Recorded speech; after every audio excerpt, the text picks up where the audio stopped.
Hindi mo na kailangang magtanong kung bakit ka minahal ng isang tao.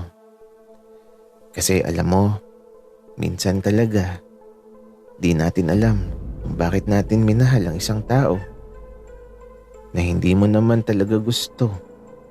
Madalas na papasok na lang siya bigla sa buhay mo.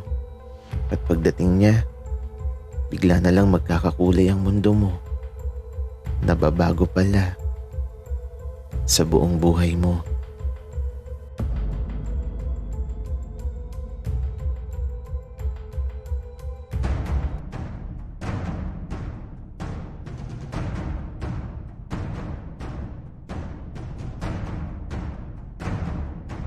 Kaibigan, huwag mong kalimutan mag-subscribe sa aming channel at huwag din kalimutan i-click ang notification bell at subscribe button. Subscribe na!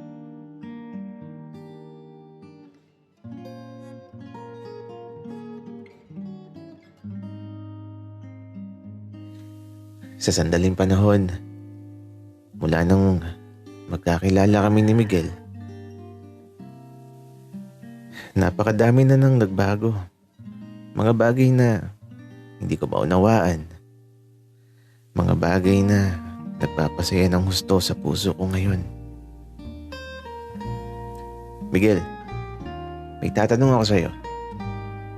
Sasagot ka ng maayos ha. Tito Berto, baka kalokohan lang yan ha. Umayos ka. Andito ka sa teritoryo ko. Miguel, ano ka ba? Walang kalokohan. Pero sasagot ka ng maayos ha. Baka mamaya magsinungaling ka. Tito Berto, parang ayoko. Kinakabahan ako dyan sa mga ganyan mo. Sus naman, Miguel. Bakit ka kakabahan? Dali na. Pumayag ka na. Para masimulan ko nang magtanong. Oo na, payag na ako. Bika ni Miguel. Kaya ito, habang nakaupo kami at pinagmamasdan ng malawak na palayan, nagsimula na akong magtanong ng mga bagay-bagay sa kanya.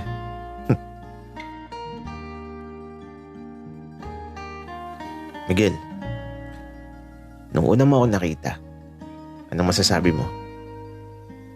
Tito Berto, ano ba yan? Bakit ganyan ang tanong mo? Miguel, sumagot ka na lang. Dali na. Tito Berto, magsasabi lang ako ng totoo ha. Nung makita kita, ang naisip ko talaga, mas pogi ka pala kay RJ. Napangiti na lang tuloy ako dahil sa sinabi ni Miguel. Ganun ba? Pero crush mo na ako nun. Tito Berto, syempre hindi. Pero hindi ako sigurado. Yung totoo, Miguel, magsisinungaling ka pa. Lata namang crush mo na ako nung una mo ako nakita. Tito Berto, alam mo, di ko talaga alam. Malay ko ba? Tsaka ayoko na. Huwag ka nang magtanong. Miguel, ang arte mo. Jowain na kaya kita para mas masaya. Tito Berto, okay ka lang? Walang ganun, ayoko. Okay, di wag kung ayaw. Wala nang bawian, Miguel. Final answer na ba yan? Oo.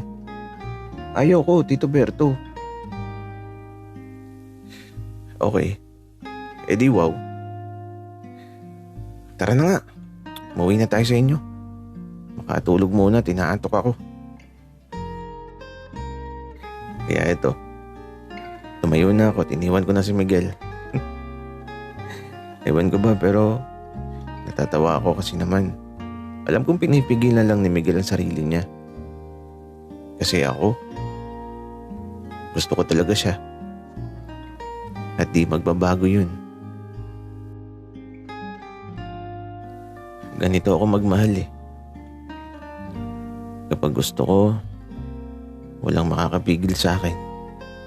At kahit ayaw niya, gusto ko pa din siya. Kung hindi ko siya makuha sa mabuting usapan, dadaanin ko sa marahas na paraan. Tito Berto, bakit mo ako iniwan? Wika ni Miguel na ito, nasa likuran ko, habang mabilis ako naglalakad. Malaki ka na, Miguel. Kaya mo ng sarili mo. Tsaka di naman kita jowa. Bahala ka sa buhay mo. Kaya ito, nang makarating kami sa kanila, wala ang papa at mama niya. Namamalingki daw, sabi ng kasambahay. Kaya naman, diretso ako sa silid ni Miguel. Nahiga lang muna ako sa malambot at mabango niyang kama na may babae. At si Miguel, eto, nasa loob din. Nakaupo lang sa gilid ng kama. At habang nakahiga ako, di ako nagsasalita. Si Miguel naman, aba, ang kulit. Hinahawakan ng tenga ko. Miguel, tigilan mo yan. Baka magsisi ka. Ha? Bakit, Tito Berto? Basta, tigilan mo na yan, Miguel. Nakikiliti na ako. Kaya lang, ang kulit ni Miguel. Ayaw tumigil. May nagagalit tuloy. Miguel, may tatanong ako sa'yo. Sasagot ka ng maayos ha. Walang paligoy-ligoy pa. Nung gabing ginapang mo ako, nagustuhan mo ba yung ginawa mo? Oo o hindi lang ang gusto kong marinig?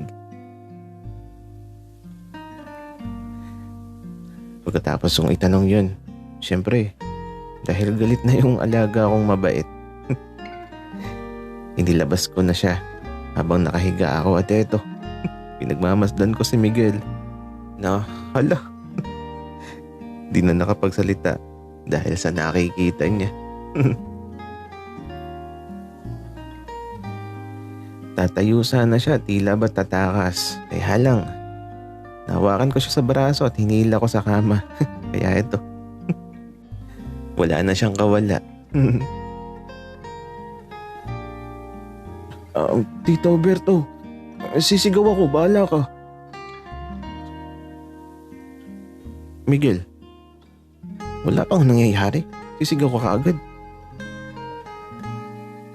Oo, hindi. Tito Berto, sisigaw talaga ako. Di ako nagbibiro. Miguel, yung tanong ko ang sagutin mo. Oo o hindi. At kapag nakasagot ka na, saka ka sumigaw. Tito Berto naman eh. Oo na. Napangiti na lang ako bigla sa sagot ni Miguel. At eto, pinitiwan ko na siya tapos itinago ko na yung sandatang inilabas ko kanina.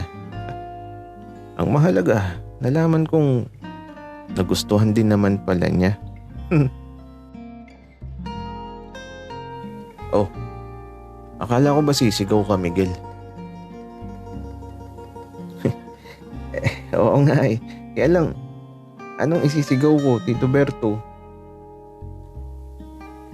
Sumigaw ka ng Darna, Miguel. Pero bago ka sumigaw ng Darna, dapat may isubo ka. Tito Berto, anong isusubo ko? Miguel, alam mo kung saan nakatago ang kapangyarihan ni Darna. Hanapin mo at isubo mo bago ka sumigaw.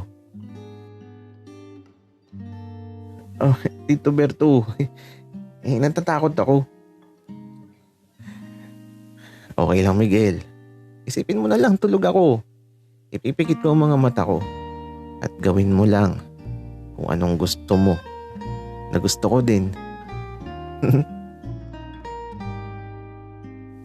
Kaya naman, sa pagpigit ko ng mga mata ko, hinayaan ko lang si Miguel sa kung anong gusto niyang gawin. Kunwari pang ayaw, pero gusto din naman. At eto, unti-unti ko nang nararamdaman na parang tila ba may humihila na pababa sa suot kong short. Sabik na akong maramdaman ulit ang ginawa niya.